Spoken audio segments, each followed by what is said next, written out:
Signature TV. News in your pocket. Now we're going to be looking at tourism potentials of Southeast region of Nigeria. Now, Southeast, of course, we know is very rich in a lot of culture, history, and natural beauty. But the thing is, tourism has been largely untapped in this part of the country. So today we're going to be looking at how to harness, these treasures and boost development and attract visitors to the Southeast. And joining me on this conversation this morning is Chioma Obi.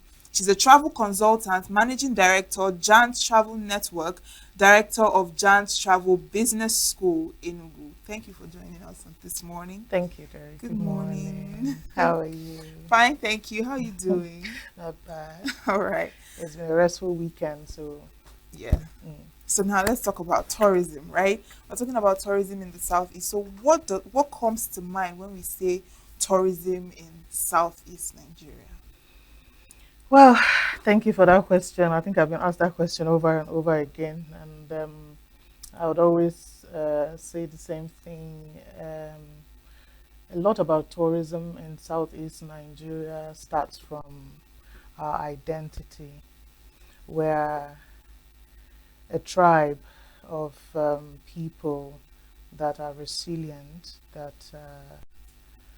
culturally aware, that we have our uniqueness and a rich culture, heritage. We have our stories, even before the westernization and all that. We have a lot of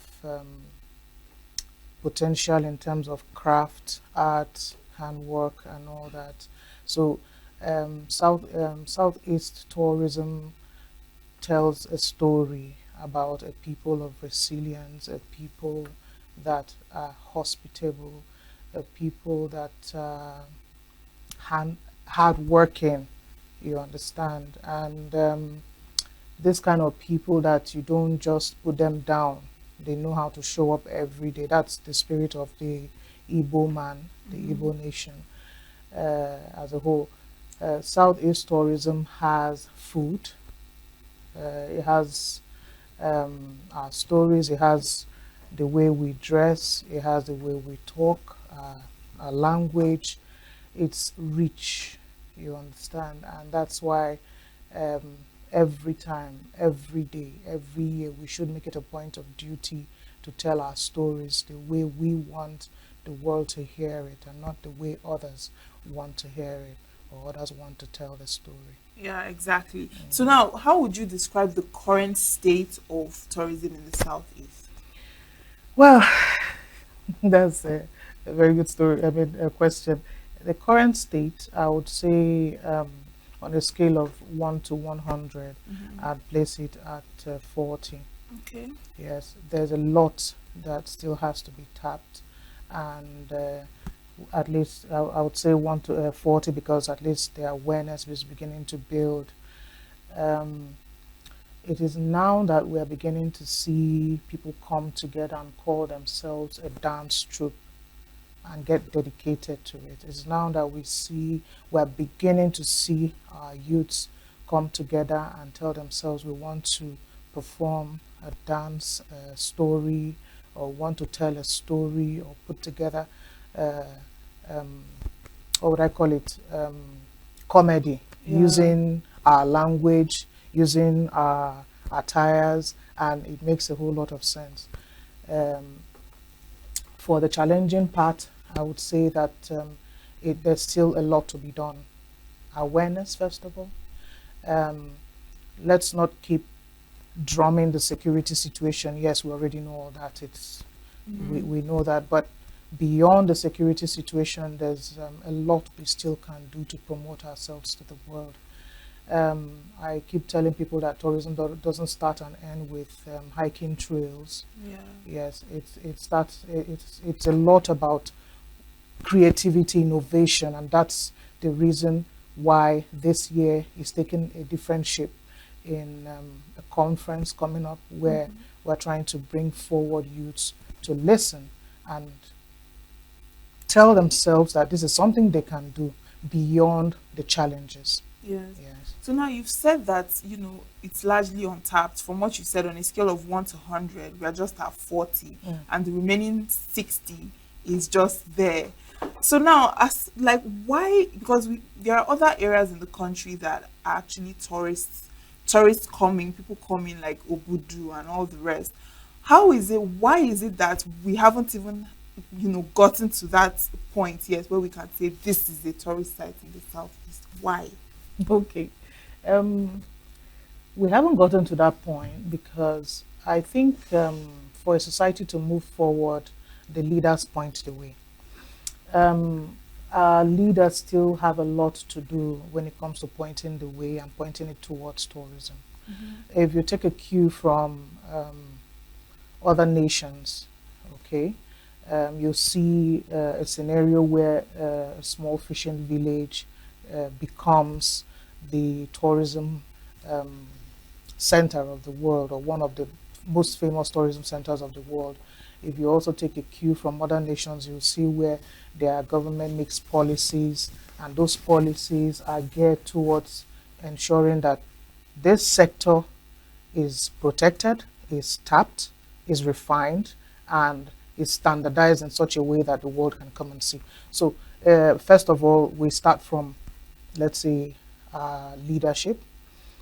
We need them to point, we need them to um, see tourism as another sector, find ways, especially with stakeholders involved, find ways to um, reverse a lot of things, put in place policies that would be pointers towards the fact that it's no longer just oil, but this is another sector that can enrich the country, okay, and give us a whole lot of jobs and foreign exchange and visitors. Because yes, when visitors come in, that's where you get the foreign exchange, just like I said. So I'll start from leadership. Secondly, we need to train people to be innovative, to be creative, to think. Yeah. The future is already here. Enugu State says tomorrow is here. Yeah. So we need to train our youths to think better outside the box, and who better to do it than people who have the experience, who are exposed, have traveled around the world, have seen all of this, and want to now bring it into Nigeria. So we also need to tell our youths that there is money to be made in this sector, individually and as a country. You Yeah. understand? So I think leadership, training, these are some of the things we need to start looking at when it comes to what is wrong. Okay, then we now come up with the security situation, which for me, I would always say that um, it is not the ultimate, let's put Yeah. it that way, because if the leadership decides that, okay, let's do something about tourism, I'm sure that part of the policies would also handle, Insecurity. yes, insecurity challenges. Okay, that's a good one. Now, um, talking still on this, getting people to come and spend money to, look around and experience some very important things in an area. What would you, for you, I'll ask you personally now, in the Southeast, what are those tourist gems that you think that people would want to come and see or want to come and pay money to experience? Okay. You asked me the same thing like someone who said, what is it? What do we have in the Yeah. Southeast? Okay, well, let me tell you. There's a lot. Now, that is the reason why I hammer on creativity and innovation.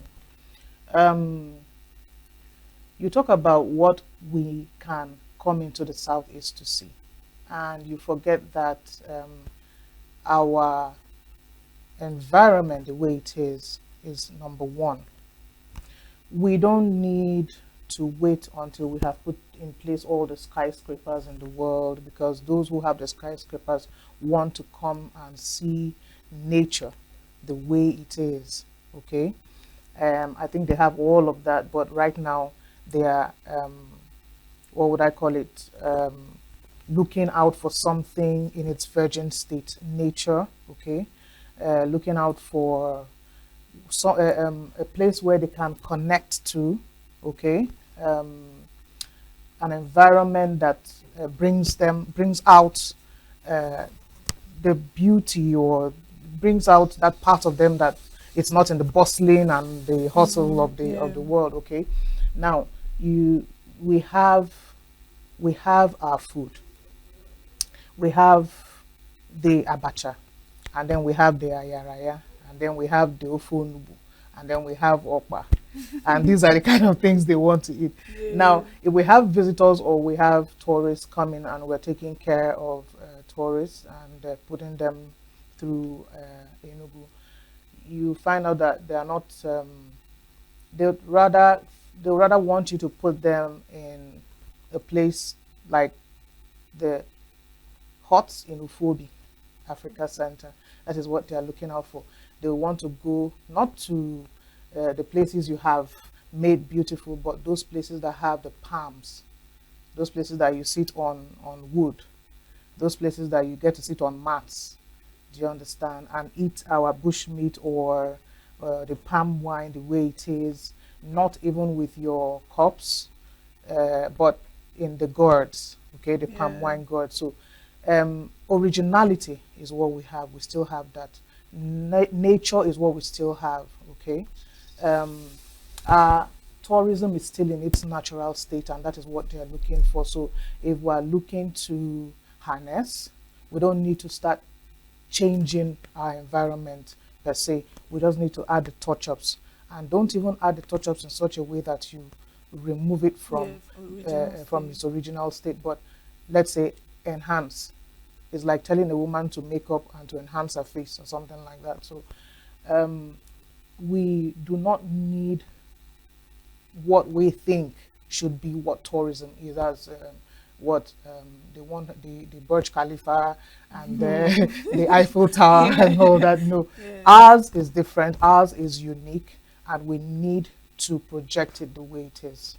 Yeah, okay. So now let's talk about, tourism investors and entrepreneurs. Now, would you say that there are any private investors that are looking into investing in tourism in the southeast, or do you think that they play any role in helping to improve the tourism situation?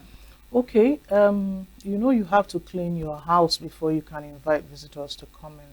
And I would say, what I told you about the 1 to 40, and okay, I would say that yes, we have in this short space of time from 2003 to 2005. This is the second edition of the Domestic Tourism Conference.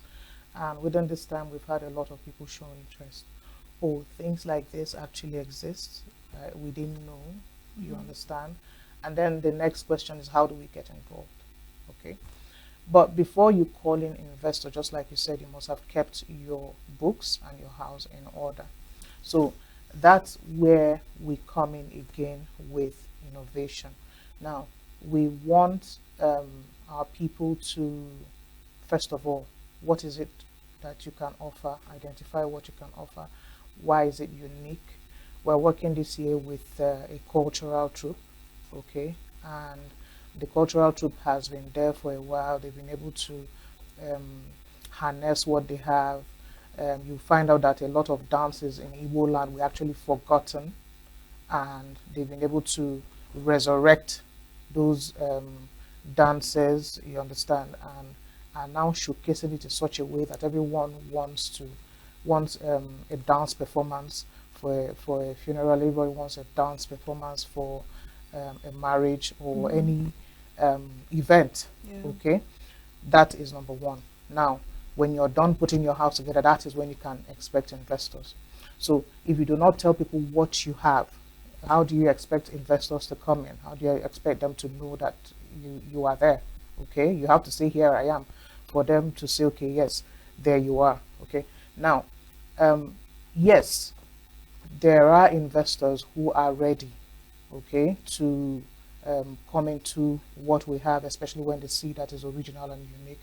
But how well have we been able to refine it, make it unique, make it our brand, make it different for them to come in? This 2 years has actually told us that yes, if you're ready, there are people who are ready to listen to you. Yeah. Okay, so now you've mentioned about the conference. So can you throw more light on what exactly the conference is for and what it aims to achieve? Okay, the aim of the conference is better to throw light on our uniqueness as a people. Over the years, since I started as a travel professional, I did a lot about outbound tourism Okay. until I got to understand from traveling that we are what we have. We don't need to wait until we have everything before we start selling. Now, also experience as a travel professional handling foreign tourists, especially in Enugu here, also taught me that what we have is what they want to see. What we have is what they are looking for. So, first of all, it's to create the awareness. We have the potential. We need people to come in. We need policies that would refine the sector. Secondly, to tell ourselves, tell the youths that are coming in that come, um, what you see or what you think is trivial is actually what you're supposed to hold dear. To place value on our food, our wares, as our dressing, our culture, our whatever it is that makes us unique, our language. Okay, and thank God a lot of things are beginning to happen. The language is getting a whole lot of awareness everywhere. Okay, now first of all, let us tell our story the way we should tell it, the way the world is supposed to hear it, not the way the Westerners want to put it together Yeah. to shove it down our Our throats, throat. okay? That's number one. Let us give value to our culture, our art, okay? Now, when we are done with this, then we can tell the world to come and see. But we need to bring it out and show it to the world to see. Okay, we need to put it on a platter, make it beautiful for the world to see. So, domestic tourism conference comes in as an awareness creation platform, a platform to um, showcase creativity, innovation, reward creativity and innovation among those who have been in it for a while. Okay, last year we even we recognized Tour Buddy, okay, who has been, yeah, I think he's just known for hikings and all that, and is busy getting a lot of youths into it and all that. And yes, he got some kind of recognition, and it was just to tell him that we see what you do, we love what you do, keep doing what you're doing. Okay. Now, the conference last year did more about asking the sectors within the industry to come together to synergize. This year, we're celebrating our art and culture. Okay. So the theme of this year is the future of domestic tourism, celebrating our art and culture, for which the first day we get to sit down and talk about issues within the sector. How do we harness? How do we move forward? What is there in the future? A lot of things have gone by and we're still here. How do we get there? Now, the second day is like, okay, these are the things we have. Okay, these are the things we have, our tradition being displayed in the most graceful way. Okay, for us to find and see the value in it and show the world, just like I keep saying.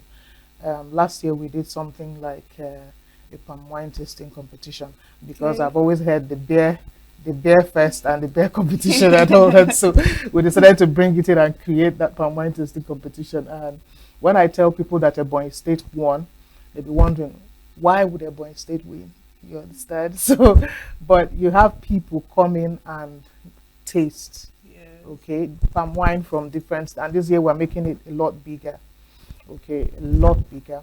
We have the dance drama, telling stories. We have partnerships we are going into just to make the event one of its kind. So, Yes.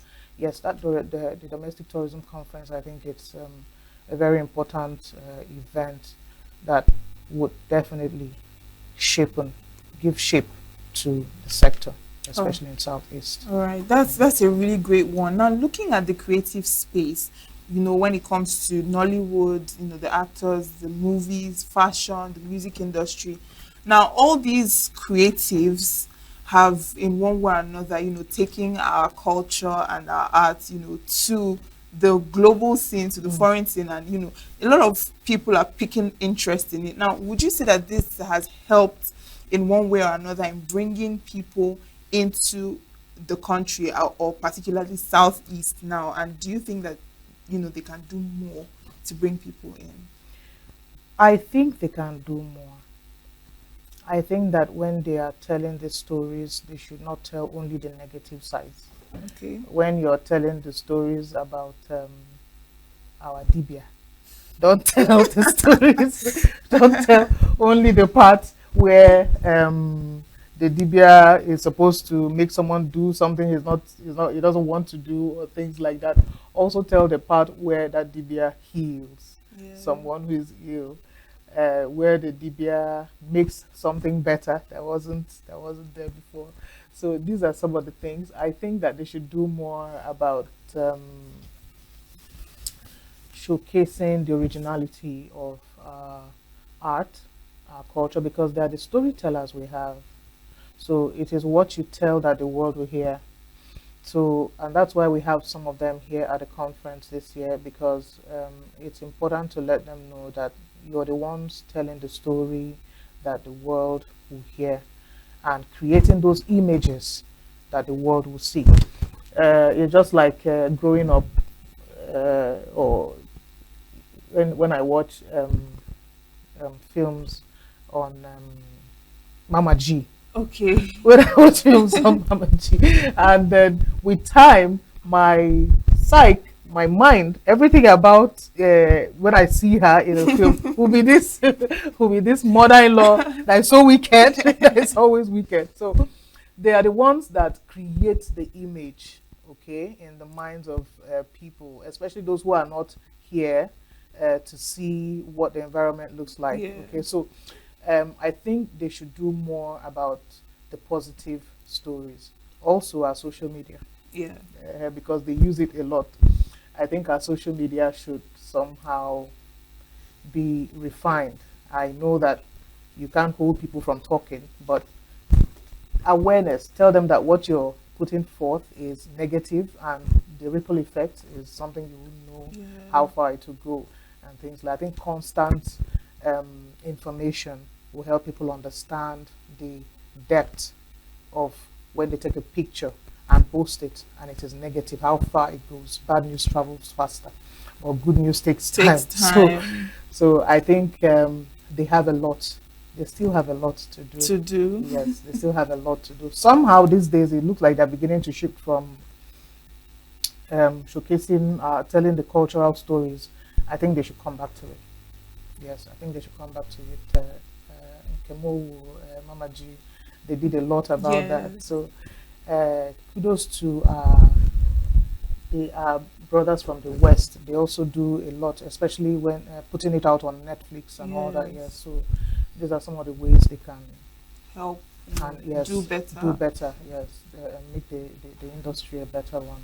Yes. All right. Thank you so much, Chomobi, for this lovely conversation. Thank you. Yeah, I mean, I do look forward to when Southeast will be a tourist hub. It's going to happen. It will take time, but it will happen. Yeah, we'll get there. Yes. All right. Thank you so much for joining us on the program. Signature TV. News in your pocket.